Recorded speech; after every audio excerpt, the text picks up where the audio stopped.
الحمد لله والصلاة والسلام على رسول الله وعلى آله وصحبه ومن والاه أما بعد. Hier, bihamdillahi azza wa jal, nous avons commencé l'histoire de Nuh alayhi salam. On a vu entre Adam alayhi salam et l'envoi de Nuh, il y a eu 10 siècles ou 10 générations. Et cela, l'envoi de Nuh alayhi salam a eu lieu suite à l'apparition du polythéisme sur la terre d'Allah subhanahu wa ta'ala.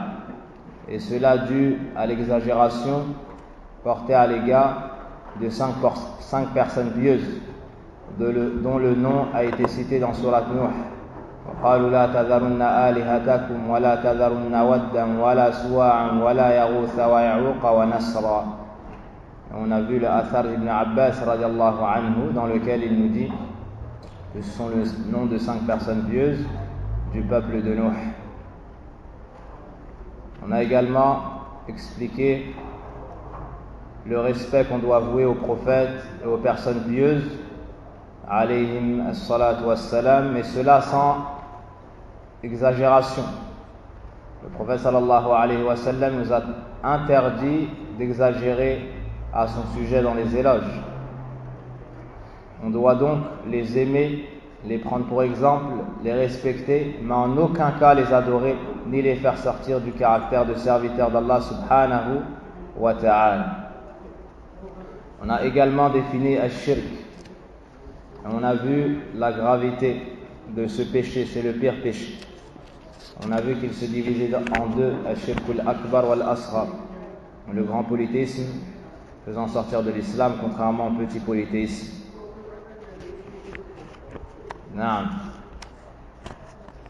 Aujourd'hui, Inch'Allah ta'ala, nous allons parler du message de Nuh, de sa da'wah, de son endurance dans le prêche, puis de la réponse de son peuple et quelle fut la rétribution d'Allah subhanahu wa ta'ala.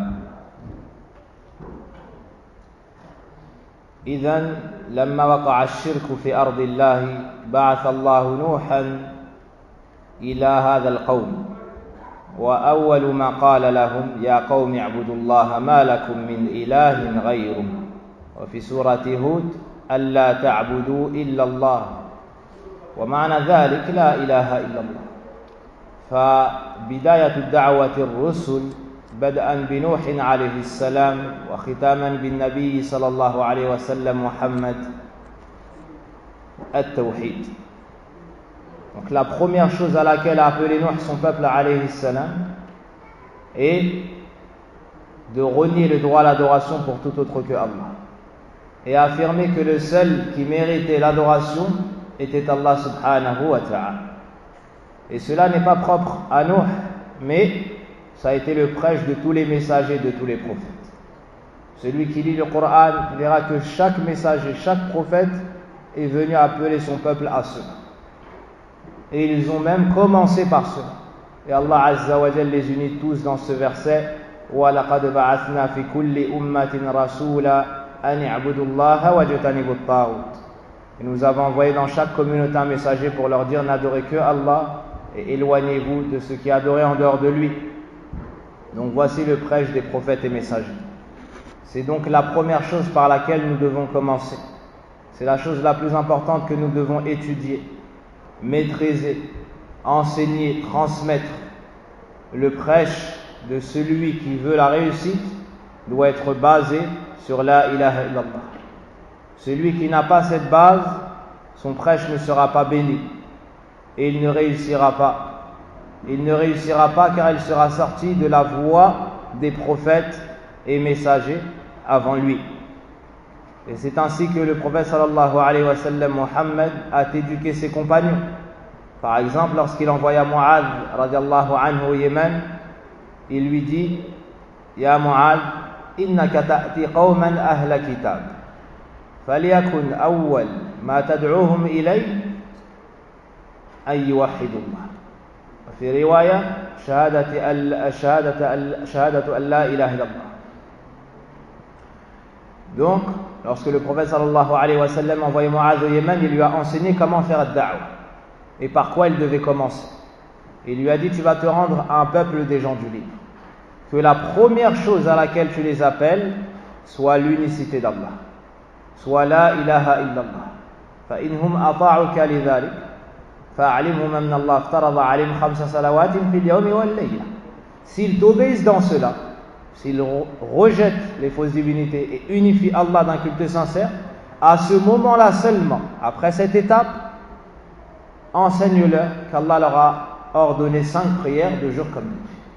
Donc tu ne passes pas à la prière si ce n'est après la première base, si ce n'est après le tawhid, si ce n'est après la ilaha illallah. Celui qui ne reconnaît pas cela, on ne l'appelle pas à la suite de la législation de l'islam, car c'est la base de l'islam. Al-tawhid, l'unicité d'Allah Azza wa Jal, adorer Allah d'un culte sincère, c'est la base sur laquelle repose l'islam.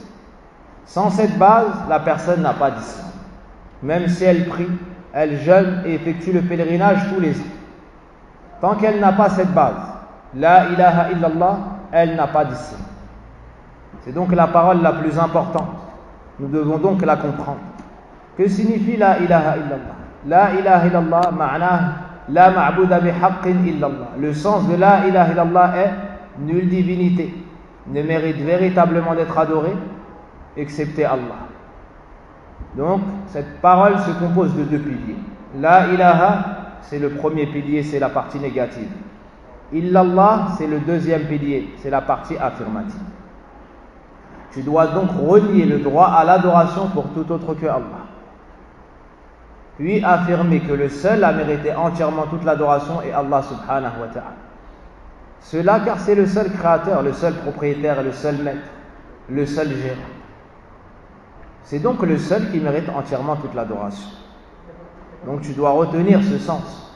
C'est la parole la plus importante, la clé du paradis. Le secours et le bouclier contre l'enfer, la chose par laquelle tu es musulman et tu entres au paradis. La ilaha illallah. Donc le sens de la ilaha illallah est la ma'bouda bihaqqin illallah.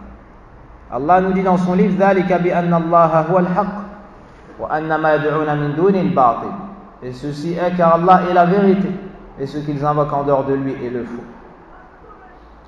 Et nombreux sont les versets dans lesquels Allah Azza wa Jal nous explique ce sens, nous détaille ce sens. Donc nous avons l'obligation de comprendre cela. Et celui qui a cette parole, qui l'a comprise, la met en pratique, il finit au paradis. Le prophète sallallahu alayhi wa sallam nous informe que les adeptes de cette parole sont les habitants du paradis, ceux qui peupleront le paradis. Allah subhanahu wa ta'ala nous montre l'importance du tawhid et de cette parole. Le premier ordre du Coran est cela: Ya ayyuhan nas u'budu rabbakum alladhi khalaqakum walladhina min qablikum la'allakum tattaqun. La première chose qu'on t'est ordonnée dans le Coran, c'est la ilaha illallah. Ô vous les gens, adorez votre Seigneur. Ibn Abbas nous dit que tout ordre dans le Coran de l'adoration est un ordre de tawhid. Ô vous les gens, adorez votre Seigneur, celui qui vous a créé vous ainsi que ceux qui vous ont précédé. Peut-être atteindrez-vous la piété. La première interdiction du Coran, l'interdiction du contraire. فَلَا تَجْعَلُوا لِلَّهِ أَنْدَادًا وَأَنْتُمْ تَعْلَمُونَ. Ne donnez donc pas d'ego à Allah alors que vous savez. L'interdiction du polythéisme. L'interdiction du polythéisme. Ibn al-Qayyim rahimahullah ta'ala nous dit: tout le Coran, c'est un appel au tawhid. Tout le Coran, du début à la fin, on nous appelle à l'unicité d'Allah, à adorer un Dieu, une divinité unique, seule, sans rien lui associer. Car soit on t'ordonne d'adorer Allah d'un culte sincère, comme dans le verset Ya ayyuhan nas u'budu rabbakum wa ma umiru illa liya'budu Allah mukhlisina lahu ad-din ala lillahi ad-dinul khalis, et ainsi de suite. On te cite des versets où on t'ordonne d'unifier Allah d'un culte sincère. Soit on te parle du paradis et de l'enfer, et le paradis est la rétribution des adeptes de la ilaha illallah, et l'enfer est la punition de ceux qui se sont détournés de la ilaha illallah. Soit il y a les ordres et les interdits, et cela fait partie des droits de la ilaha illallah. Donc tout le Coran traite de ce sujet. At-Tawhid et la ilaha illallah. At-Tawhid, c'est donc le prêche de tous les prophètes et messagers. Allah nous dit dans le Coran, Qul hadihi sabili ad'u ila Allah. Dit, voici ma voix, j'appelle à Allah. Et cela vers la fin de Surat Yusuf, dont le sujet et le thème principal est ad-da'wa wal-ibtila. Qul hadihi sabili ad'u ila Allah. Ala basiratin ana wa man ittaba'an wa subhanallah wa ma ana min al-mushrikin. Allah nous dit dans le Coran, dit, voici ma voix. J'appelle à Allah. C'est-à-dire, j'appelle à la ilaha illallah. J'appelle à la religion d'Allah. J'appelle à ce qu'il soit unifié dans le culte sincère. Ad'u ilallah, avec clairvoyance, moi ainsi que ceux qui me suivent. Moi ainsi que ceux qui me suivent. Donc voici le prêche que nous a ordonné Allah Azza wa Jal d'appeler à lui, à sa religion, à son unicité. Sache que le tawhid dans la langue arabe, c'est le fait de rendre une chose unique dans son état. Ifradu shay. At-tawhid luratan, ifradu shay. C'est le fait de rendre une chose unique. Par exemple, si tu dis Hamza est assis, cette phrase n'est pas du tawhid. Pourquoi? On peut supposer qu'autre que Hamza soit assis avec lui. Donc yushariku fil julus. Par contre, si tu dis personne n'est assis sauf Hamza, cette phrase c'est du tawhid dans la langue arabe. Cette phrase est du tawhid dans la langue arabe, car on a rendu unique Hamza dans sa station assise. Et de cela, on comprend que pour unifier une chose, il faut deux parties. Une partie négative et une partie affirmative. Car la partie négative seule n'empêche, Mada entraîne le néant.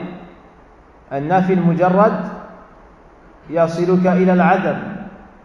Wa al-ithbat al-mujarrad la yanfi al-musharaka. Tout comme l'affirmation seule n'empêche pas l'association. Il te faut donc deux parties. Une partie négative et une partie affirmative. Revenons maintenant au sens religieux. On a compris le sens du tawhid dans la langue arabe. Quel est le sens du tawhid dans l'islam, dans la religion? Ifradullah bima yahtassu. C'est le fait d'unifier Allah dans ce qui lui est propre. De rendre unique Allah Azza wa Jalla dans ce qui lui est propre. C'est-à-dire al-rububiyya, al-uluhiyya, al-asma wa sifat. Comme on avait cité dans un cours passé. Et vu l'importance, on répète, sans se lasser. Sans se lasser, comment est-ce qu'on pourrait se lasser d'une chose à laquelle a appelé Nuh 950 ans 950 ans, comme on va le voir. Et à laquelle a appelé le prophète sallallahu alayhi wa sallam pendant 23 ans. C'est le message principal de l'islam. Et il ne s'en lasse qu'une personne qui n'a pas compris son importance, ni son mérite. Donc, le tawhid se divise en trois. Tawhid al-rububiyya, c'est le fait d'unifier Allah dans ses actions envers sa créature ou sa création. Tawhid al-uluhiyya, c'est le fait d'unifier Allah Azza wa Jal de par nos actes d'adoration, de l'adorer lui seul sans associer. Et Tawhid al-asma wa sifat, c'est affirmer Allah ce qu'il mérite comme perfection dans ses noms et ses attributs. Vous voyez?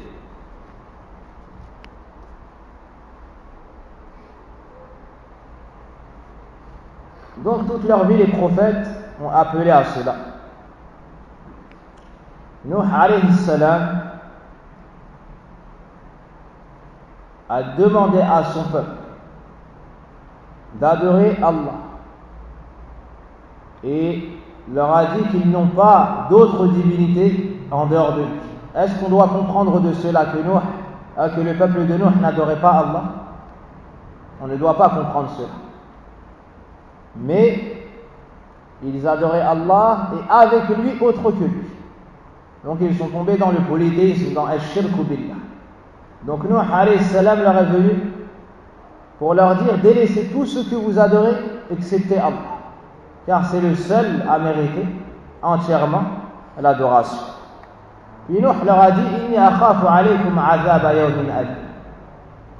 Nuh leur a dit j'ai peur pour vous un jour où je crains pour vous le châtiment d'un jour douloureux. Donc il leur a montré qu'il les appelle à Allah, pas pour rechercher leur argent ou la renommée ou des éloges, non, comme cela sera cité plus loin. qui ne leur demandent aucun salaire. Mais il les appelle pour leur bien à revenir vers Allah Azza wa Jal pour qu'ils fassent partie des habitants du paradis, pour qu'ils soient sauvés du feu de l'enfer. Donc ici on voit la rahma du da'i, la compassion, la miséricorde que doit avoir le prédicateur. Il appelle les gens à revenir vers Allah Azza wa Jal. Ils sont dans le mal, ils sont dans le péché, peut-être même dans le polythéisme, mais cela ne l'empêche pas de vouloir pour eux le bien. Le fait de voir les gens dans les péchés ne doit pas t'empêcher de vouloir pour eux le bien. On aime et on déteste les gens pour leur bien et pour leur mal, mais que cela ne nous empêche pas de les appeler au bien. Regardez ici Nuh alayhi salam, qui appelle son peuple alors qu'ils sont dans le polythéisme. Ils ont adoré autre qu'Allah Azza wa Jal. Et malgré cela, regardez comment est-ce qu'il s'adresse à eux. Inni akhafu alaykum azaba yawmin alim. Je crains pour vous un châtiment dans un jour qui sera terrible, dans un jour qui sera douloureux. Donc tu dois être nasih, tu dois être un bon conseiller et tu dois vouloir pour le bien pour les gens, même si tu les vois dans le mal. Montre la bonne image de l'islam, remplis d'espoir les gens afin qu'ils reviennent vers Allah Azza wa Jal. La takun min al-munaffirin, ne fais pas partie de ceux qui ternissent l'image de cette belle religion, et n'éloigne pas les gens de la miséricorde d'Allah subhanahu wa ta'ala. Bien au contraire, le rôle du prédicateur est de donner l'espoir aux gens afin qu'ils reviennent vers Allah Azza wa Jal, qu'ils délaissent leurs péchés, de rappeler aux gens ce pourquoi ils ont été créés, pour adorer Allah Azza wa Jal d'un culte sincère, de présenter aux gens la récompense qu'Allah leur a promis s'ils se soumettent à lui, le paradis, et de les mettre en garde contre un feu ardent qu'Allah Azza wa Jal a préparé pour ceux qui se montreront désobéissants. Et le prophète sallallahu alayhi wa sallam nous dit: Ar-rifqu ma kana fi shay'in la zana wa ma nuzi'a an shay'in illa sha. La douceur n'est pas mise dans une chose sans qu'elle ne l'embellisse, et n'est pas retirée d'une chose sans qu'elle ne l'enlaidisse. Et le prophète sallallahu alayhi wa sallam nous montre qu'Allah Azza wa Jal donne avec la douceur ce qu'il ne donne pas avec la dureté. Wa hadha mujarrad. Donc la base dans la da'wa c'est ar-rifq, et la sagesse peut appeler à utiliser une dureté. La sagesse peut amener à utiliser une dureté, tout comme le père se montre sévère envers ses enfants par moment, car le bien pour eux à ce moment, dans cette situation, est d'utiliser la dureté. Nuh alayhi salam a supporté les nuisances de son peuple, et cela fut le cas de tous les prophètes et messagers. Même les meilleurs d'entre eux, le prophète Mohammed sallallahu alayhi wa sallam, a reçu des coups de son peuple. Vous imaginez la plus noble créature d'Allah Azza wa Jal, qui vient appeler à la plus belle religion, l'islam, avec la meilleure parole, la ilaha illallah. Comment est-ce qu'ils l'ont accueilli? Ils l'ont insulté, ils l'ont démenti, et ils l'ont même agressé et fait couler son noble sang. Et lorsqu'il est revenu de Taïf, rempli de tristesse, car son peuple l'ont rejeté, et lui ont jeté des pierres, l'ont insulté, Jibril alayhi salam est venu par l'ordre d'Allah trouver le prophète sallallahu alayhi wa sallam. Il y avait avec lui l'ange des montagnes. Il lui a dit que s'il le souhaite, il y a avec lui l'ange des montagnes qui exterminera son peuple en les écrasant avec les deux montagnes. Quelle fut la réponse du prophète sallallahu alayhi wa sallam après avoir subi ces nombreuses nuisances de la part de son peuple? Il a dit non. Il a dit non. Mais j'espère plutôt qu'Allah fera sortir de leur descendance des gens qui adoreront Allah d'un culte sincère sans rien lui associer. Subhanallah. Voici la rahma que portent les prophètes et messagers dans leur cœur à l'égard de leur peuple. Et l'un d'entre eux dit: Allahumma ghfir li qawmi fa innahum la ya'lamun. Oh Allah, pardonne à mon peuple car ils ne savent pas. Oh Allah, pardonne à mon peuple car ils ne savent pas. Alors que ces peuples-là les ont insultés, les ont agressés et leur ont porté toutes sortes de nuisances. Comment ont répondu à cet appel le peuple de Nuh? On a vu que Nuh a utilisé la douceur. Il les a appelés de la plus belle manière avec les meilleures paroles. Il a obéi à Allah Azza wa Jal et n'a fait que ce qu'Allah lui a ordonné. Malgré cela, le peuple de Nuh a répondu avec la moquerie, en se détournant et en n'acceptant pas le message de Nuh. فقال الملأ الذين كفروا من قوم ما نراك إلا بشرا مثلنا. La première chose qu'ils ont répondu, donc les notables, ceux qui avaient une noble place dans ce peuple, les riches et ainsi de suite, ont répondu: ce que nous voyons de toi, c'est que tu n'es qu'un homme parmi les hommes, un homme comme les autres. Donc ils ont essayé d'utiliser le fait que Nuh ne soit qu'un homme comme preuve pour dire on ne te suivra pas. وَمَا نَرَاكَ اتَّبَعَكَ إِلَّا الَّذِينَ هُمْ أَرَاذِلُونَ. Et ce qu'on voit,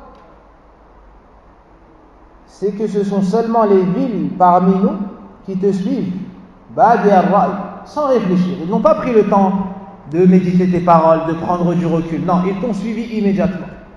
Donc premièrement, tu n'es qu'un homme. Deuxièmement, tes suiveurs, ce sont les pauvres, les faibles. Et ils t'ont répondu trop vite, ils se sont précipités, ils n'ont pas pris le temps de réfléchir. Et sachez que les suiveurs des prophètes sont toujours les faibles et les pauvres. Car ces derniers n'ont rien à perdre, comme a dit Cheikh Abdul Razak al-Abbad. Ces derniers n'ont rien à perdre. Alors que les nobles, les notables, les riches, eux se disent, si on suit les messagers, après avoir été suivis, nous serons les suiveurs. Et ils vont nous prendre notre argent et la renommée, et on aura des gens au-dessus de nous, après avoir dirigé. Les gens vont se diriger vers eux au lieu de se diriger vers nous. Alors c'est plus dur pour les gens, pour les notables, de suivre les prophètes. Et dans l'histoire avec Al-Najashi et Abu Sufyan, lorsqu'il lui a demandé qui sont ses suiveurs, il a répondu les faibles ou bien les pauvres. Al-Najashi a dit c'est toujours ainsi. Les suiveurs des prophètes, les premiers sont toujours les pauvres. Donc ils ont répondu avec des ambiguïtés. Et c'est ainsi que font au jour d'aujourd'hui les mécréants et les al-mubtadi'a, les innovateurs. Ils essayent de troubler les gens de la vérité en émettant toutes sortes d'ambiguïtés. Toutes sortes d'ambiguïtés afin de troubler les gens et de les faire sortir de la droiture ou bien de la religion. Ici, quelles sont leurs ambiguïtés? Premièrement, pourquoi Allah n'a pas envoyé un ange? Si seulement tu étais véridique. Deuxièmement, tes suiveurs, ce sont les pauvres et les faibles. Troisièmement, ils n'ont pas réfléchi, alors que nous, les notables, ceux qui réfléchissent le mieux, nous ne t'avons pas suivi. Donc ils ont essayé de troubler Nuh ainsi que ses suiveurs avec ces ambiguïtés. Nuh alayhi salam ne s'est pas laissé impressionner par ces ambiguïtés, mais il est resté sur la voie que lui a enseigné son Seigneur subhanahu wa ta'ala. Il a utilisé toutes les armes de la prédication. At-targhib wa at-tarhib. Il leur a dit des paroles afin de développer leur espoir. Il leur a dit des paroles afin de développer leur crainte. Il leur a fait un rappel qui a pour but de faire bouger les cœurs, de faire couler les larmes, de rappeler à la personne que ça n'est qu'une créature et qu'elle va revenir vers Allah pour être jugée. Mais tout cela n'a pas été profitable pour ce peuple au cœur dur. Car la mécréance est la chose qui endurcit le plus le cœur du fils d'Adam. Le cœur peut devenir encore plus dur que la pierre lorsqu'il n'est pas irrigué par la foi, par le tawhid, par la connaissance d'Allah subhanahu wa ta'ala à travers les noms, à travers ses noms et ses attributs.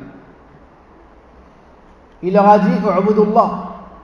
Et comme dans Surat Nuh, il y a une sourate entière où Allah subhanahu wa ta'ala nous parle de cela. An i'budullah wattaqu wa ati'u yaghfir lakum min dhunubikum wa yu'akhirkum ila ajalin musamma. Plus loin, استغفروا ربكم إنه كان غفارا يرسل السماء عليكم مدرارا ويمددكم بأموال وبنين ويجعل لكم جنات ويجعل لكم أنهارا. Subhanallah. Nuh alayhi salam a donc utilisé at-targhib. Allah subhanahu wa ta'ala dans Surat Nuh nous dit: nous avons envoyé Nuh vers son peuple, avertis ton peuple afin que leur vienne un châtiment, ou avant que leur vienne un châtiment douloureux. Car Allah Azza wa Jal ne châtie pas un peuple avant de lui avoir démontré les choses. Il dit: ô mon peuple, je suis vraiment pour vous un avertisseur clair. Adorez Allah, craignez-le et obéissez-moi. Voici son message. Adorez Allah uniquement dans le culte sincère. Taïb. Craignez-le. Faites le bien avec science, délaissez le mal avec science. Voici le taqwa. Le fait d'adorer Allah Azza wa Jal, de lui obéir avec science et de délaisser la désobéissance et les péchés. Et obéissez-moi. Pourquoi? Car c'est le messager d'Allah. Pour qu'il vous pardonne vos péchés et qu'il vous donne un délai jusqu'à un terme fixé. Mais quand vient le terme fixé par Allah, il ne saurait être différé si vous saviez. Donc, il leur annonce la bonne nouvelle. S'ils le suivent, ils auront un pardon pour leurs péchés. Et cela est le souhait de chaque serviteur d'Allah Azza wa Jal. Car nous avons tous des péchés. Le pardon de nos péchés. Ensuite, il dit au Seigneur: j'ai appelé mon peuple de jour comme de nuit. Donc Nuh alayhi salam a appelé son peuple de jour comme de nuit. Mais mon appel n'a fait qu'accroître leur fuite. Et à chaque fois que je les ai appelés pour que tu leur pardonnes, ils ont mis leurs doigts dans leurs oreilles. Regardez le manque de comportement à l'égard des prophètes et messages. Nuh alayhi salam s'est fatigué de jour comme de nuit. En public et en secret, il les a appelés à la ilaha illallah. Quelle fut leur réaction? Ils se sont détournés de lui. Ils l'ont insulté. Ils lui ont manqué de respect au point de mettre leurs doigts dans leurs oreilles. Et se sont enveloppés dans leurs vêtements et se sont entêtés et se sont montrés extrêmement orgueilleux. Ensuite, je les ai appelés ouvertement. Puis je leur ai dit, puis je leur ai fait des proclamations publiques et des confidences en secret. J'ai donc dit: implorez le pardon de votre Seigneur car il est grand pardonneur. Bien qu'ils se voient l'un l'autre, pour qu'il vous envoie du ciel des pluies abondantes, des pluies successives, et qu'il vous accorde beaucoup de biens et d'enfants, et vous donne des jardins, et vous donne des rivières. Tout cela, si vous vous soumettez à Allah Azza wa Jal et vous rentrez dans le tawhid. Si vous me suivez, vous allez avoir tout ça. Le pardon pour vos péchés, la subsistance des cieux, de la terre, et de cela on tire les bienfaits de l'Istirfa, la pluie, le pardon des péchés, la descendance, les enfants. Puis il leur a dit, lorsqu'ils se sont détournés: Ma lakum la tarjuna lillahi wa qam. Qu'avez-vous à ne pas vénérer Allah comme il se doit?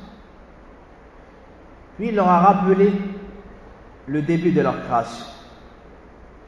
Alors qu'il vous a créé par des phases successives. La personne est née d'une goutte. Ensuite, il grandit dans le ventre de sa mère et a accouché. C'est un bébé. Puis il grandit, ainsi de suite. Puis il leur a rappelé la grandeur des créatures d'Allah subhanahu wa ta'ala, afin qu'ils se rendent compte de la science d'Allah, de sa puissance, de sa sagesse. N'avez-vous pas vu comment Allah a créé 7 cieux superposés? Il y a fait de la lune et a fait de la lune une lumière et du soleil une lampe. Et c'est Allah qui de la terre vous a fait croître comme des plantes. Puis, après cela, Nuh alayhi salam leur a rappelé le retour vers Allah Azza wa Jal. Car dans cela, il y a une grande crainte pour le croyant. Puis il vous y fera retourner et vous en fera sortir véritablement.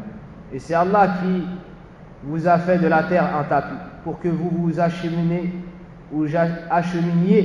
par ces voies spacieuses. Après tout cela, et ces nobles prêches, cette sagesse, at-tarhib, al-munaqasha, ils se sont détournés de lui, n'ont rien accepté de lui et l'ont même insulté. Et ils se sont moqués de lui. Lorsqu'il a vu que son peuple n'acceptait pas son message, il s'est plaint à Allah subhanahu wa ta'ala et a demandé à Allah Azza wa Jal de l'aider. Après cela, Allah subhanahu wa ta'ala nous a cité les mauvaises paroles qu'ont dit le peuple de Nuh à leur prophète. Par exemple, bihi jinna, ils ont dit c'est un homme ensorcelé. Ils ont dit kadhibin, c'est un menteur. Ils lui ont dit tu n'es qu'un homme, tes suiveurs sont des faibles, tu n'es qu'un menteur. Pourquoi les anges ne nous sont pas venus avec le message? Et toute mauvaise parole. Mais Nuh ne s'est pas découragé. Il est resté sur la voie qui lui a été ordonnée par son Seigneur. Et dans tout cela, il y a un apaisement pour le prêcheur lorsque les gens lui manquent de respect ou n'acceptent pas son message. Et c'est pour cela qu'Allah Azza wa Jal a dit au prophète sallallahu alayhi wa sallam en tasliya comme réconfort Ma yuqalu laka illa ma qad qila lirrusul min qablik. Nous te disons que ce qui a été dit aux messagers avant toi, c'est-à-dire les mauvaises paroles comme sahir, kadhab, majnoun, menteur, ensorcelé, madha, et toutes mauvaises paroles. Après tout cela, Nuh alayhi salam leur a répondu avec un bon comportement. Ils l'ont insulté, lui ne les a pas insultés. Ils se sont moqués de lui, lui n'a pas dépassé les limites. قال يا قوم ليس بي ضلالة ولكني رسول من رب العالمين أو رسول رب العالمين. Ô mon peuple, je ne suis pas égaré. Car ils l'ont insulté et ils l'ont taxé d'égaré. Il leur a répondu, ô mon peuple, je ne suis pas égaré, mais je ne suis que le messager du Seigneur des mondes. Je ne suis que le messager du Seigneur des mondes. Si Nuh a reçu cela, le prêcheur après lui et après les prophètes et messagers ne doit pas s'attendre à être accueilli les bras ouverts, mais il doit s'attendre à la nuisance de son peuple. Et il devra faire preuve d'endurance comme l'a fait Nuh alayhi salam et les messagers après lui. C'est pour cela qu'Allah Azza wa Jal nous dit plus loin que Nuh a dit ولا ينفعكم نصحي إن أردت أن أنصح لكم إن كان الله يريد أن يغويكم هو ربكم وإليه ترجعون. Et mon conseil ne saurait vous profiter au cas où je voudrais vous conseiller et qu'Allah veuille vous égarer. Il est votre Seigneur et c'est vers lui que vous serez ramenés. Tu peux appeler les gens de jour comme de nuit. Tu peux les appeler avec les meilleurs comportements et la plus grande science. Mais si Allah Azza wa Jal n'a pas guidé son cœur, sache qu'il ne sera pas guidé. Et de cela, tu comprends le grand bienfait sur ta personne d'avoir été guidé à l'islam et à la sunna du prophète sallallahu alayhi wa sallam. Ça n'est pas grâce à un tel ni grâce à un tel, mais c'est un bienfait d'Allah Azza wa Jal sur toi. Lawla Allah mahtadayna, comme ont dit les compagnons et le prophète sallallahu alayhi wa sallam. N'eût été Allah ou n'eût été Allah, nous n'aurions pas été guidés. Et regardez le prophète sallallahu alayhi wa sallam, pendant combien d'années il a fait da'wah, ses plus proches parents. Abu Talib par exemple, jusqu'à son lit de mort, il lui a fait da'wah. Il l'a appelé Ya am, qul la ilaha illallah, kalimatan wahida, uhajju laka biha inda Allah. Il était sur son lit de mort. Il lui a dit ô mon oncle. Regardez la douceur avec laquelle il l'appelle ô mon oncle. Dis une seule parole par laquelle je pourrais témoigner pour toi auprès d'Allah. Dis la ilaha illallah. À la fin, il adjana ala millati Abd al-Muttalib. Il est resté dans le polythéisme, sur la voie de ses ancêtres. Sur la voie de ses ancêtres. Donc même le prophète sallallahu alayhi wa sallam, Muhammad, la meilleure créature, n'a pas le pouvoir de diriger les cœurs. Allah Azza wa Jalla, à la suite de cet événement, a révélé Afwan, innaka la tahdi man ahbabt, walakin Allah yahdi man yasha. Certes, tu ne guides pas qui tu aimes, mais Allah guide qui il veut. C'est Allah qui guide. Et sache que la guidée se divise en deux. Hidayatut tawfiq wal ilham wa hidayatut dilalati wal irshad.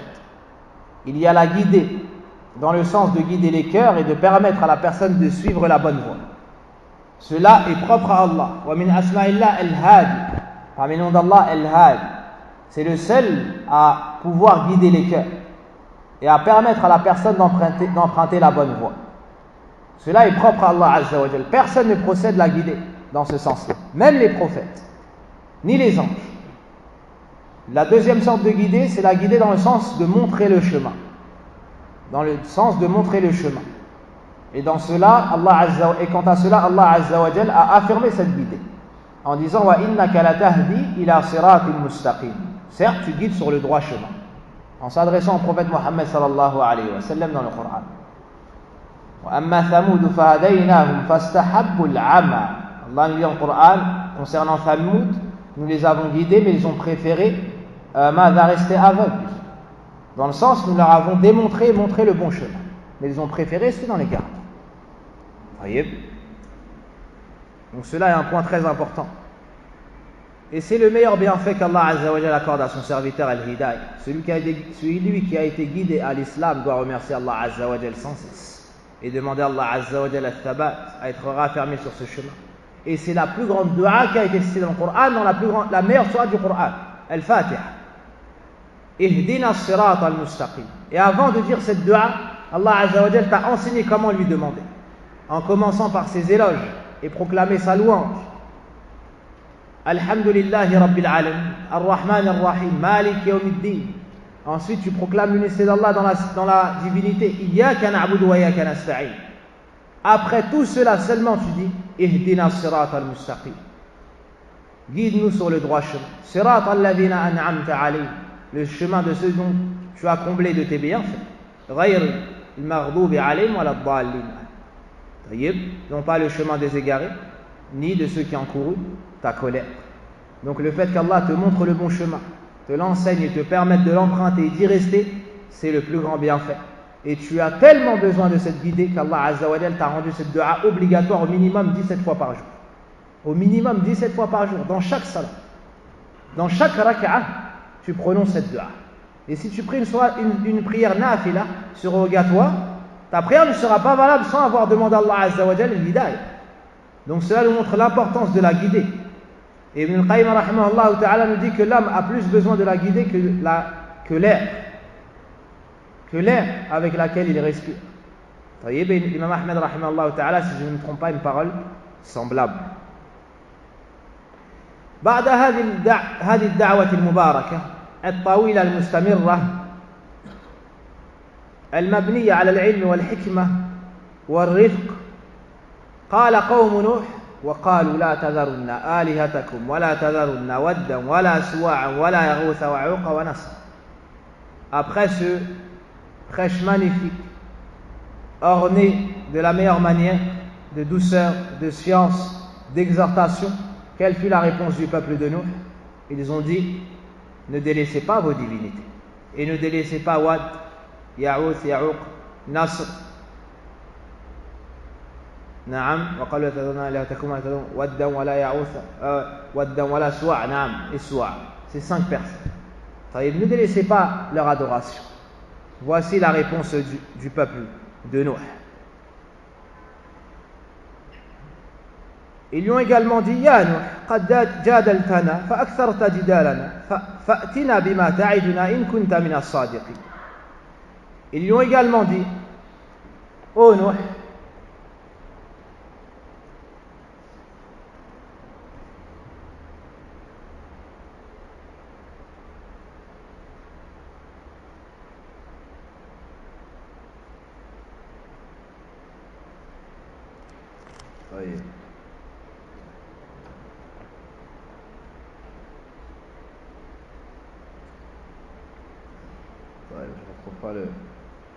ils dirent ô Noé, tu as disputé avec nous et multiplié les discussions. Apporte-nous donc ce dont tu nous menaces si tu es du nombre des véridiques. Voici leur réponse. Ils n'ont plus voulu écouter la da'wa de nous. Ils n'ont plus voulu écouter le bon conseil. Et ils lui ont dit, si tu es véridique, rapporte le châtiment. Mais ce châtiment n'est pas la propriété des messagers d'Allah. C'est Allah Azza wa Jal qui détient tout l'ordre dans sa main. C'est pour cela qu'il leur a répondu Qala innama ya'tikum billah in sha'a wa ma antum bimu'jizin. Il dit c'est Allah seul qui vous l'apportera s'il veut et vous ne saurez y échapper. Après tout cela, Allah subhanahu wa ta'ala a appelé à Nuh, a informé Nuh que l'heure est venue et que le nombre de ses suiveurs n'augmentera pas.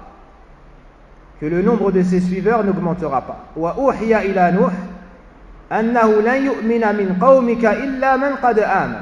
Il a été révélé à Nuh que ne croira plus à lui ou en lui si ce n'est ceux qui ont déjà cru en lui. Quel fut le nombre de ses suiveurs? Allah subhanahu wa ta'ala nous dit dans le Coran, وَمَا آمَنَ مَعَهُ إِلَّا قَلِيلٌ. Une minorité. Donc cru en lui qu'une minorité, que très peu de personnes. Il a été le plus grand nombre qui a été cité dans les livres, dans l'Israéliyat et autres, c'est 80. Certains ont dit une dizaine de personnes, d'autres une vingtaine. على كل دون 80 شخصا.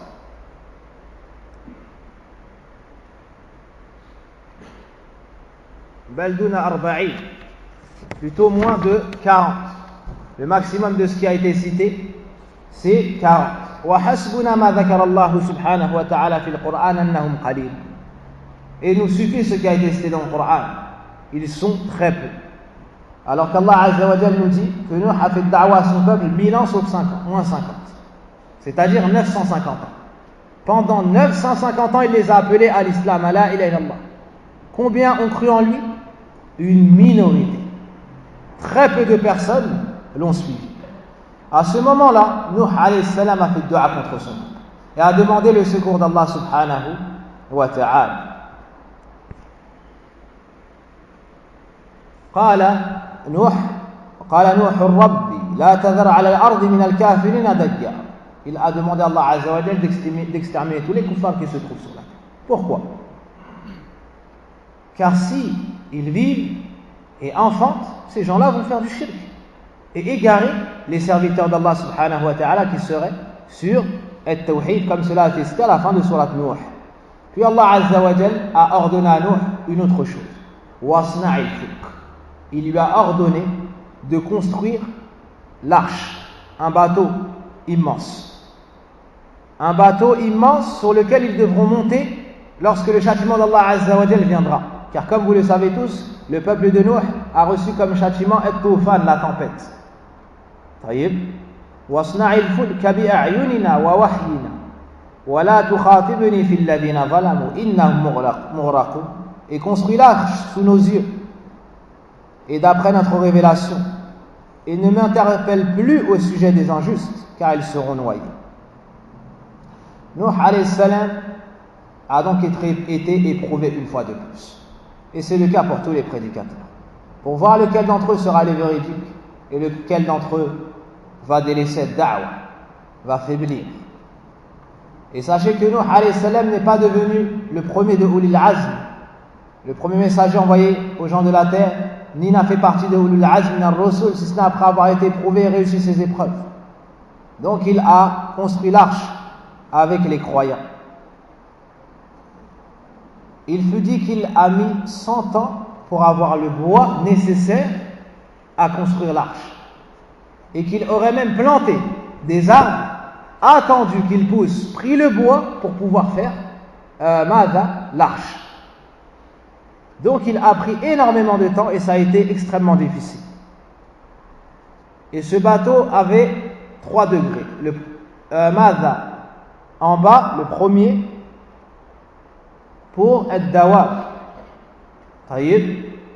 pour les bêtes. Ensuite, le milieu pour al-mu'minun, pour les croyants. Et le dessus du bateau pour at-tuyur, pour les oiseaux. Allah subhanahu wa ta'ala lui a dit de prendre de chaque espèce un mâle et une femelle. De chaque espèce, un mâle et une femelle, et de les faire entrer sur l'arche. وَيَصْنَعُ الْفُلْكَ وَكُلَّمَا مَرَّ عَلَيْهِ مَلَأٌ مِّن قَوْمِهِ سَخِرُوا مِنْهُ. Une autre épreuve encore pour Nuh, il construisit l'arche. Et à chaque fois que les notables de son peuple passaient près de lui, ils se moquaient de lui. Imaginez un messager en train de construire un arche dans cette épreuve difficile, et à chaque fois que les mécréants de son peuple passaient à côté de lui, ils se moquaient de lui. Ils se moquaient de lui. Les savants ont dit par 2 choses. Premièrement, Ya Nuh, kunta nabiyyan fasirta najjar. La première chose, ils lui ont dit, oh Nuh, on croyait que tu étais un prophète, maintenant tu es devenu charpentier. D'accord? Ils se moquaient de lui ainsi. Tu construis, tu travailles le bois maintenant, alors qu'auparavant tu nous disais que tu étais un prophète. La deuxième chose, leur deuxième façon de se moquer de lui était en disant As-safina la yajri illa ala al-ma wa anta ala al-ard. Ils lui ont dit le bateau ne peut voguer que sur l'eau et toi tu es sur la terre ferme. Mais Nuh alayhi salam, avec la certitude de ce qu'avait cité son Seigneur, ils vont être noyés, il va y avoir de l'eau sur cette terre ferme, il y aura de l'eau. Mais ces gens-là se sont moqués de lui. Nuh alayhi salam leur a répondu In taskharu minna fa inna naskharu minkum kama taskharu. Si vous vous moquez de nous, eh bien nous nous moquerons de vous comme vous vous moquiez de nous. Pas plus. Et Cheikh Fawzan hafidhahullah ta'ala nous dit de cela, on tire que le croyant ne se moque pas des gens en premier. Mais si on lui dit une parole, il a le droit de répondre. Il a le droit de répondre. Parmi ce qui nous montre le mérite de Nuh également, son courage et sa fermeté devant son peuple. Ils étaient en majorité, ils étaient donc faibles devant eux. Mais la force de sa aqida, de sa croyance ferme en Allah Azza wa Jalla et sa promesse, son courage, sa religion, a fait qu'il les a défiés. Et Allah subhanahu wa ta'ala nous cite cela dans Surat Yunus. وَاتْلُ عَلَيْهِمْ نَبَأَ نُوحٍ إِذْ قَالَ لِقَوْمِهِ يَا قَوْمِ إِنْ كَانَ كَبُرَ عَلَيْكُمْ مَقَامِي وَتَذْكِيرِي بِآيَاتِ اللَّهِ فَعَلَى اللَّهِ تَوَكَّلْتُ فَأَجْمِعُوا أَمْرَكُمْ وَشُرَكَاءَكُمْ ثُمَّ لَا يَكُنْ أَمْرُكُمْ عَلَيْكُمْ غُمَّةً ثُمَّ اقْضُوا إِلَيَّ وَلَا تُنْذِرُونِ. Allah subhanahu wa ta'ala nous montre comment Nuh alayhi salam a défié son peuple en leur disant que s'ils avaient trouvé le temps long et qu'ils se sont lassés, et s'ils se sont lassés de son message et des versets et des signes qu'il leur cite émanant d'Allah subhanahu wa ta'ala, c'est en Allah azza wa jalla qu'il a placé sa confiance. Regardez tawakkul, Nuh alayhi salam, comment Nuh a eu confiance en Allah et a placé en Nuh sa confiance et abandonné en lui, a placé en Allah azza wa jalla sa confiance et abandonné en lui ses espoirs. Il leur a dit réunissez-vous tous et ne divergez pas, puis faites de moi ce que bon vous semble. Et ils n'ont pu rien lui faire car Nuh alayhi salam était au service d'Allah azza wa jalla. Et celui qui se met au service d'Allah et de la religion d'Allah azza wa jalla, Allah le préserve. Tout comme il a préservé Ibrahim alayhi salam lorsqu'il a été jeté dans le feu. Tout comme il a préservé Moussa alayhi salam lorsqu'il y avait derrière lui Pharaon et son peuple et devant lui la mer. Il lui a frayé un chemin et une issue. Tout comme il a préservé le prophète sallallahu alayhi wa sallam le jour de l'Ahzab, le jour des coalisés, lorsque toutes les tribus de Médine se sont unies contre lui à l'aide des gens du Libre. Allah azza wa jalla l'a préservé en envoyant un vent. Wa hakadha wa man yatawakkal ala Allah fa huwa hasbuh. Celui qui place sa confiance en Allah azza wa jalla, Allah lui suffit. Et le prophète sallallahu alayhi wa sallam nous dit si du premier au dernier, les djinns et les hommes s'unissaient pour te faire un mal, ils ne pourraient pas le faire, sauf ce qu'Allah t'a décrété. Subhanallah. Si tout le monde se réunit, ils ne pourront pas te nuire, sauf ce qu'Allah t'a déjà écrit dans le destin. Avec cela, tu vois que celui qui place sa confiance en Allah Azza wa Jal, personne ne peut lui nuire. Tout comme ce fut le cas pour Nuh alayhi salam, et on voit donc son courage et sa fermeté. On tire une grande faïda de cela. Celui qui connaît Allah Azza wa Jal et qui a pleinement confiance en lui, il deviendra un serviteur fort et n'aura peur de personne en dehors d'Allah subhanahu wa ta'ala. Allah subhanahu wa ta'ala a donc ordonné à Nuh de faire cette arche qui était faite de planches et de clous. Comme dans surat Al-Qamar. Et Allah Azza wa Jal a donné à Nuh un signe. Ce signe, c'est lorsque l'eau sera rentrée dans le four. Comme cela a été cité dans Tafsir al-Jalalayn, cela est le signe du châtiment d'Allah Azza wa Jal. Donc, lorsque l'eau aura rempli ce four, tu devras te dépêcher de monter sur l'arche avec les croyants. Allah Azza wa Jal dit dans le Coran Hatta idha ja'a amruna wa farat tannu qul nahmil fiha min kulli zawjayn ithnayn wa ahlaka illa man sabaqa alayhi alqawl ay man kana kafiran kama qala as-Sa'id. طيب.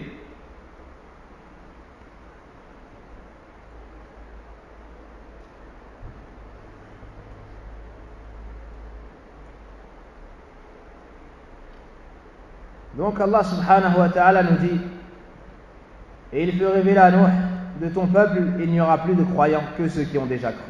Ne t'afflige pas de ce qu'ils faisaient, et construis l'arche sous nos yeux, et d'après notre révélation, et ne m'interpelle plus au sujet des injustes, car ils vont être noyés. Et il construisait l'arche, et à chaque fois que des notables de son peuple passaient près de lui, ils se moquaient de lui. Si vous vous moquez de nous, eh bien, nous nous moquerons de vous, comme vous vous moquez de nous. Et vous saurez bientôt à qui viendra un châtiment qui l'humiliera et sur qui s'abattra un châtiment durable. Puis lorsque notre commandement vint et que le four se mit à bouillir, à bouillonner d'eau, voici le signe qu'Allah Azza wa Jalla lui avait donné. Puis lorsque notre commandement vint et que le four se mit à bouillonner d'eau, nous dîmes, charge, c'est-à-dire dans l'arche, un couple de chaque espèce ainsi que ta famille, sauf ceux contre qui le décret est déjà prononcé, c'est-à-dire les mécréants. Donc prends de chaque espèce un mâle et une femelle et monte sur l'arche, comme a dit l'imam Sa'di dans son tafsir. Or ceux qui avaient cru avec lui étaient peu nombreux. Et il dit, montez dedans, que sa course et son mouillage soient au nom d'Allah. Certes, mon Seigneur est pardonneur et miséricordieux. Et elle vogua et les emporta au milieu des vagues comme des montagnes. طيب.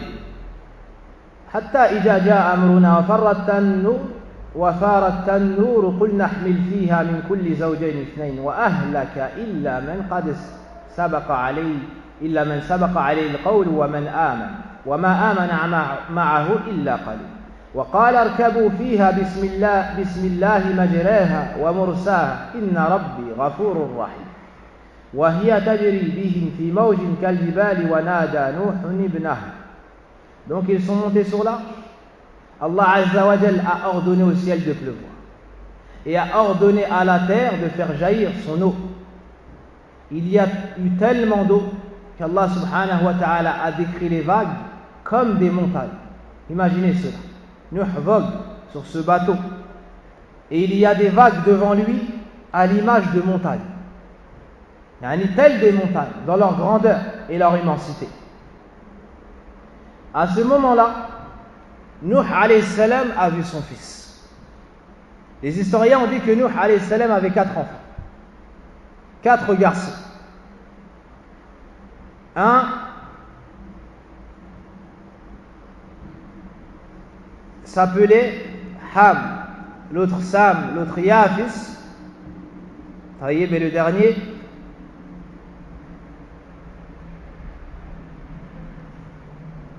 Taïb Nassi, ça va me revenir après Inch'Allah.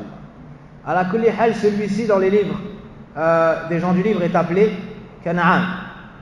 C'est celui qui a mécru et n'a pas suivi Nuh et a mécru. Les autres l'ont suivi. Taïb. Donc Nuh a vu ce fils alors qu'il était sur l'arche et il l'a vu dans l'eau en train d'essayer de se sauver. Il l'a appelé et lui a dit Irkab ma'ana. Il lui a dit monte avec nous. طيب. ونادى نوح ابنه وكان في معزل يا بني اركب معنا ولا تكن مع الكافرين. Imagine Nuh alayhi salam sur l'arche avec les croyants, les animaux, et il voit son propre fils. Il lui dit oh mon fils, monte avec nous. Monte avec nous. Quelle fut la réponse de son fils? Il lui a dit monte avec nous et ne fais pas partie des mécréants. Sinon tu seras touché du châtiment qui va les attendre. Son fils lui a répondu ماذا؟ قال سآوي إلى جبل يعصمني من الماء. قال لا عاصم اليوم من أمر الله إلا من رحم وحال بينهما الموج وكان من المغرقين. Et Noé appela son fils qui restait en un lieu écarté, donc non loin de l'arche. Ô mon enfant, il l'a appelé avec la plus grande douceur. C'est la rahma qu'Allah a mis dans le cœur des parents pour leurs enfants. Ô mon enfant, monte avec nous et ne reste pas avec les mécréants. Pourquoi? Sinon tu seras châtié comme ils seront châtiés. et noyés comme ils vont être noyés, car la promesse d'Allah n'est que vérité. Il répondit, c'est-à-dire son fils, je vais me réfugier vers un mont, une montagne élevée qui me protégera de l'eau. Il a cru que en ce jour et ce châtiment, il y avait une issue sauf dans la foi. Alors Nuh alayhi salam lui a dit, il n'y aura aujourd'hui aucun protecteur contre l'ordre d'Allah.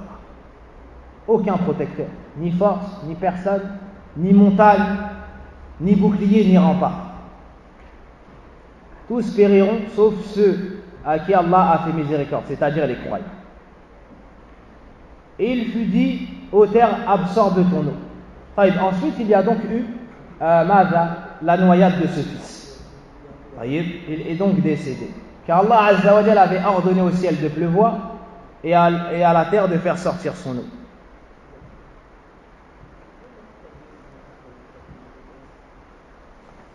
Et de cela, tu comprends qu'il n'y a pas de lien entre toi et Allah Azza wa Jalla si ce n'est avec la foi.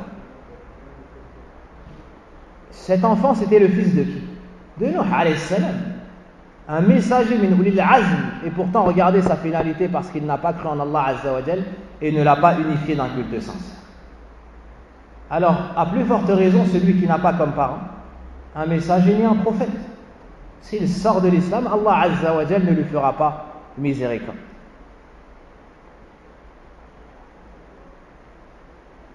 Allah subhanahu wa ta'ala dans Surat Al-Qamar nous a décrit l'intensité de cette eau qui a jailli et qui est tombée dessus. فَفَتَحْنَا أَبْوَابَ السَّمَاءِ بِمَاءٍ مُنْهَمِرٍ وَفَجَّرْنَا الْأَرْضَ عُيُونًا فَالْتَقَى الْمَاءُ أي ماء السماء بماء الأرض فَالْتَقَى الْمَاءَ عَلَى أَمْرٍ قَدْ قُدِرَ. Nous ouvrîmes alors les portes du ciel à une eau torrentielle. Donc l'eau est descendue avec abondance. Et fîmes jaillir la terre en source. L'eau est tombée du ciel et est sortie de la terre. Les eaux se rencontrèrent, c'est-à-dire l'eau du ciel avec l'eau de la terre, d'après un ordre qui était déjà décrété dans une chose faite. Donc ici on voit la gravité de la situation et que l'eau est sortie de toutes parts.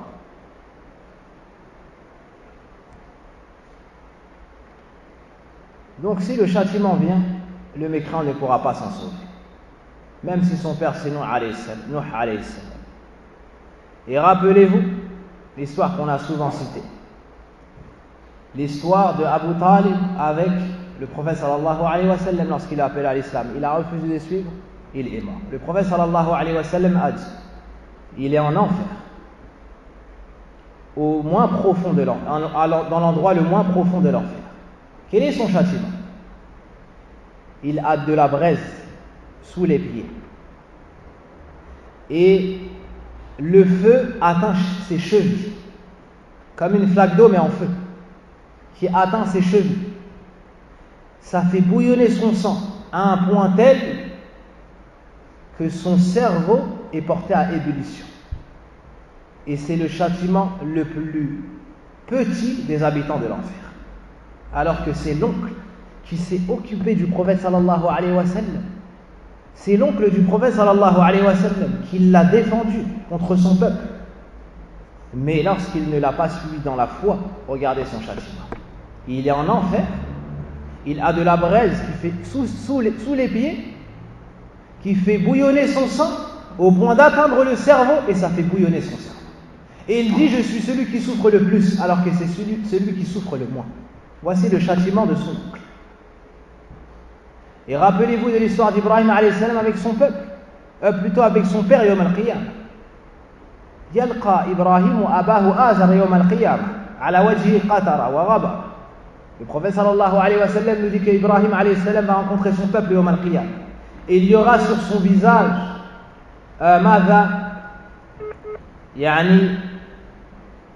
les ténèbres, où il sera déformé et il y aura toutes sortes de saletés.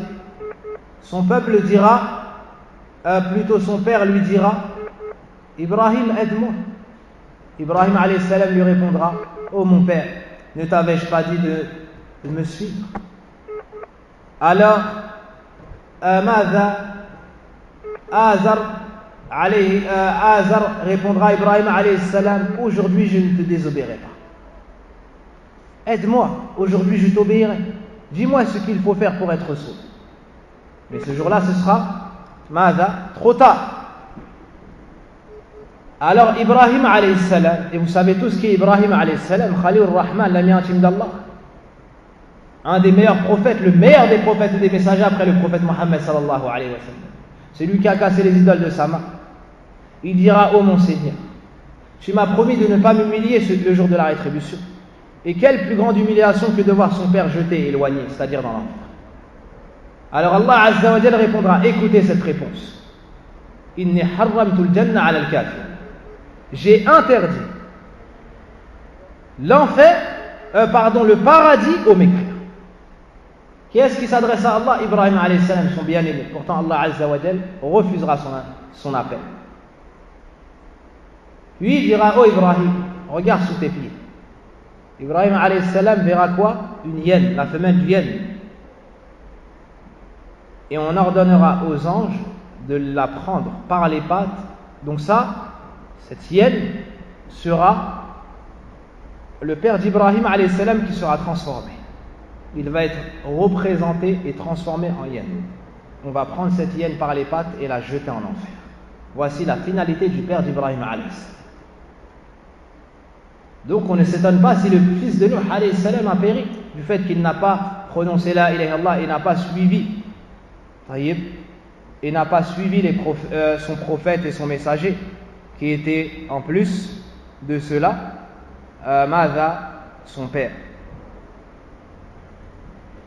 Après tout cela, waqila ya ardu bla'i ma'aki wa ya sama aqli'i wa ghidha al-ma' ay wa tawaqqaf aw naqas al-ma' wa qudiya al-amr wa istawat 'ala al-jud. Après tout cela, Allah subhanahu wa ta'ala ordonna au ciel de cesser de pleuvoir, aux nuages de cesser de pleuvoir, et à la terre de ravaler son eau.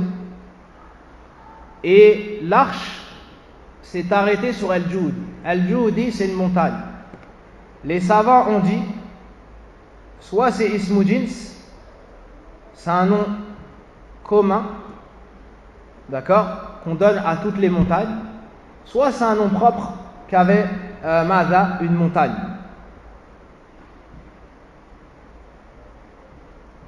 Soit c'est un nom propre qu'avait une montagne. Il y a une histoire qui est citée dans l'Israéliyat, et on avait cité le jugement de citer l'Israéliyat quand c'est une chose qui n'a ni été affirmée dans le Coran ou la Sunna ni rejetée. Il n'y a pas de mal à citer cela. L'histoire d'une femme qui a été racontée. C'est une femme qui avait dans ses bras un enfant ou un nouveau-né. Lorsqu'il y a eu la tempête et que l'eau a commencé et le niveau de l'eau a commencé à monter, elle s'est sauvée, a essayé de s'abriter en montant une montagne. Elle a escaladé cette montagne. Et plus elle montait, plus le niveau de l'eau montait. Elle avait dans ses bras son enfant. Arrivée au sommet de cette montagne, l'eau l'a rattrapée. Puis l'eau a atteint ses épaules. Qu'est-ce qu'elle a fait? Elle a levé les mains de la sorte.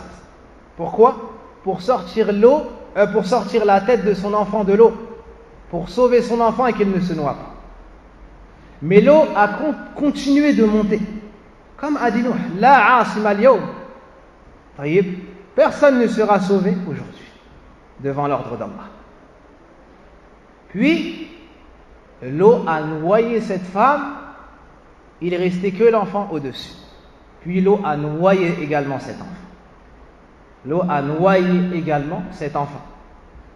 Et il fut dit, لو رحم الله أحدا من قوم نوح لرحم أم الصبي. Si Allah avait fait miséricorde à une personne du peuple de Nuh qui n'est pas montée sur l'arche, il aurait fait miséricorde à cette femme ou bien à son enfant. هذا مما يذكر.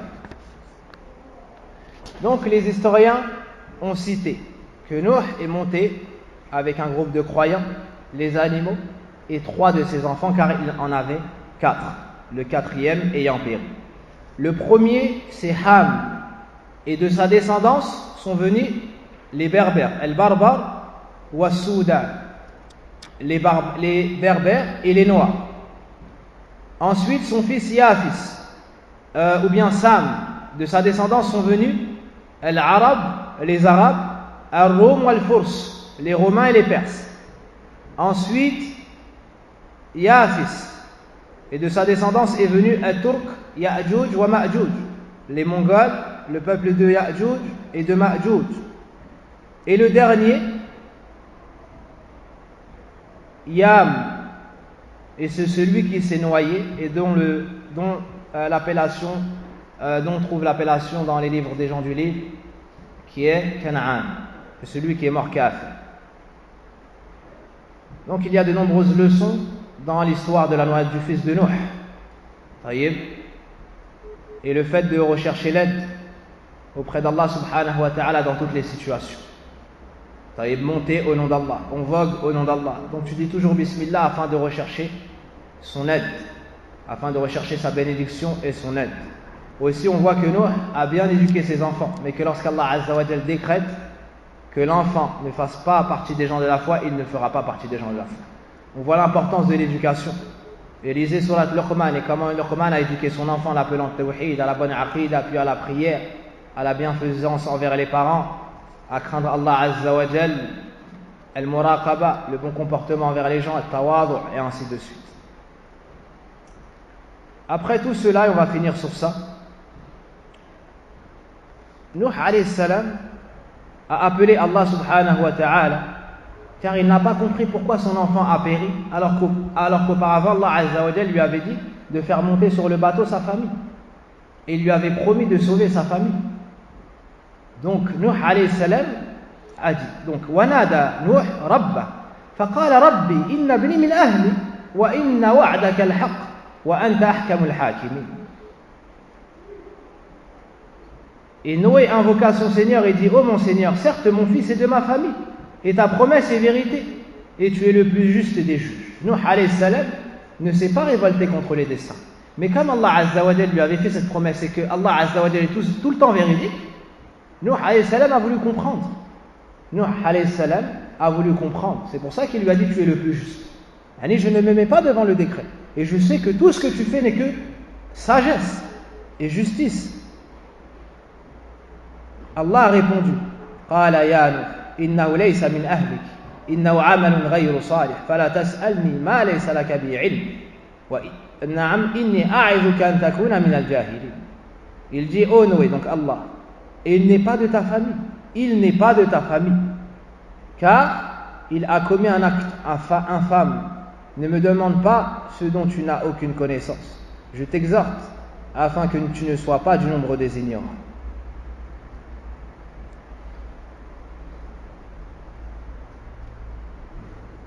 À ce moment-là, Allah Azza wa Jalla a répondu à Nuh que son enfant ne fait pas partie de sa famille. Il ne fait pas partie, c'est-à-dire, il ne fait pas partie des gens de ta famille qui seront sauvés selon notre promesse. C'est compris? Il ne fait pas partie de ta famille, c'est-à-dire des gens qui seront sauvés selon notre promesse. Ta famille sera sauvée, mais lui n'en fait pas partie. Il ne fait pas partie de ceux qui seront sauvés selon notre décret et notre promesse. Innahu amalun ghayru salih. Dans une autre lecture, comme Aïcha a dit, Sami'tu Rasulallah sallallahu alayhi wa sallam yaqra'u innahu amila ghayra salih. Et l'imam al-Albani rahimahullah ta'ala dit que ce hadith est authentique.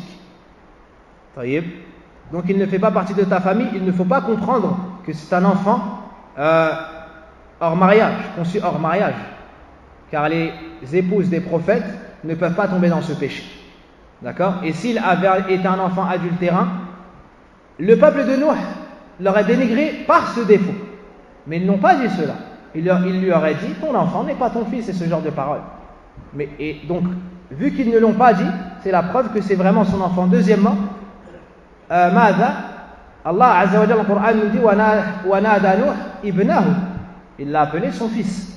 D'accord? Donc il ne fait pas partie de sa famille, c'est-à-dire de ceux qui avait reçu la promesse d'être sauvé. Et dans une autre version des lectures, de la lecture du Coran, innahu amila ghayra salih. Il a fait de mauvaises actions. D'accord? Il a fait de mauvaises actions. Donc ne me demande pas de le sauver. D'accord? Ou c'est une mauvaise action que de le mettre sur l'arche alors qu'il n'est pas croyant. Alors qu'il n'est pas croyant. Les savants citaient plusieurs tafasir. Qu'en est-il de l'épouse de Nuh alayhi salam? Allah Azza wa Jalla nous cite qu'elle a péri avec ceux qui ont péri. Elle nous a cité son histoire en parabole dans Surat Al-Tahrim. Wa daraba Allahu mathalan lilladhina kafaru imra'ata Nuh wa imra'ata Lut. Et on continuera sur cela demain, Inch'Allah Ta'ala, pour finir l'histoire de Nuh. Il ne nous reste pas grand chose, et ensuite on continuera avec l'histoire d'un prophète et messager qu'Allah subhanahu wa ta'ala a envoyé à son peuple. نسأل الله سبحانه وتعالى يبارك في أوقاتنا ويسر لنا العمل بما يحبه ويرضى وصل اللهم وبارك على نبينا محمد وعلى آله وصحبه وسلم. اللهم أعنا على الصيام وعلى القيام. سبحانك اللهم وبحمدك أشهد أن لا إله إلا أنت أستغفرك وأتوب إليك.